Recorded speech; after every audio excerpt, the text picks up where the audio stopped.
Hey there, Daily Dosers. Jason Diaz here, the Rancho Bernardo campus worship pastor.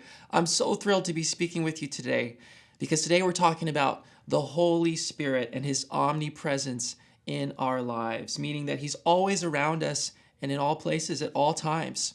Our passage for today comes from the book of Psalm chapter 139, verses 7 through 10. It reads like this: "Where can I go from your spirit? Or where can I flee from your presence? If I ascend into heaven, you are there. If I make my bed in hell, behold, you are there. If I take the wings of the morning and dwell in the uttermost parts of the sea, even there your hand shall lead me, and your right hand shall hold me." The Spirit of God is big. It's always around us. It's so big that even the whole world can't contain it. And yet we are tasked with having to know the difference of God's omnipresence in the universe versus the manifestation of the Spirit in our lives. The ability for us to witness the Spirit at work. One can exist without our awareness. We can walk in life and be oblivious to the Spirit. The other can be true if we walk in the Spirit as the Spirit is in us. God's presence is impossible to escape. Let me tell you a story. A while back when I was a kid, my parents used to take us to this place called Medieval Times in Buena Park. And if you're not sure what that is, it's kind of like this royal dinner-themed knights fighting tournament thing where you sit and you eat turkey legs and parents drink mead. And it's super hokey and not cool at all, but it's fun for kids. And I remember going to this often as a kid.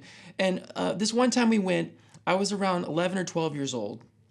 And I'm sitting in the stands cheering for the blue knight to defeat the evil red knight. And as I'm cheering, I'm trying to shout these words, and it's getting harder and harder to cheer. Suddenly, I feel my throat getting kind of tight, and my lungs are feeling winded, and I'm getting really itchy, and I can't figure out why.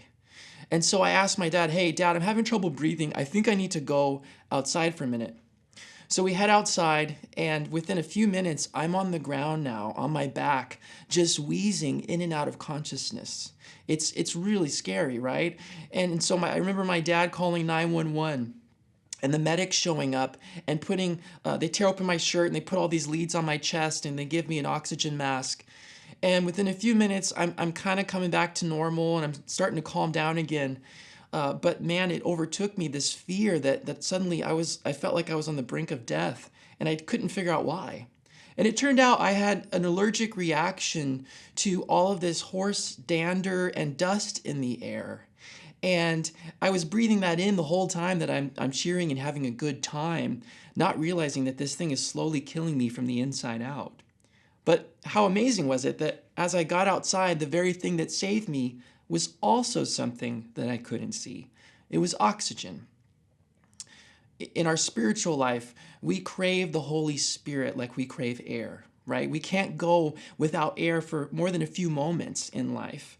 And yet in our spiritual life, we might go years without really communing with the Holy Spirit, without being in the Word, not realizing that this whole time we're dying on the inside spiritually. And so we are called to walk in the Spirit as the Spirit is in us.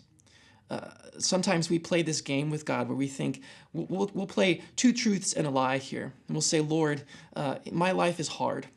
The world is difficult, and you don't really know how difficult it is for me, so I need this to get by." Or we say that the Holy Spirit is something that doesn't want to be with us because our sin is irredeemable. Or maybe we're in a place in life where we don't think that we deserve forgiveness. Or maybe we think that God doesn't exist and that the Holy Spirit is just not real because we can't see it. And let me tell you, there's only one thing that's true in that. Yes, our sin is irredeemable on our own, but thank God for His grace. Thank God for the gift of the Holy Spirit.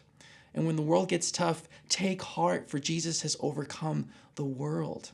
The Spirit is always around you. And if you've forgotten that, let me remind you of that verse. Where can I go from your Spirit, or where can I flee from your presence? The Holy Spirit is always around us, dosers. Let's walk in the Spirit as He is in us. Thanks for listening. Have a great rest of your week.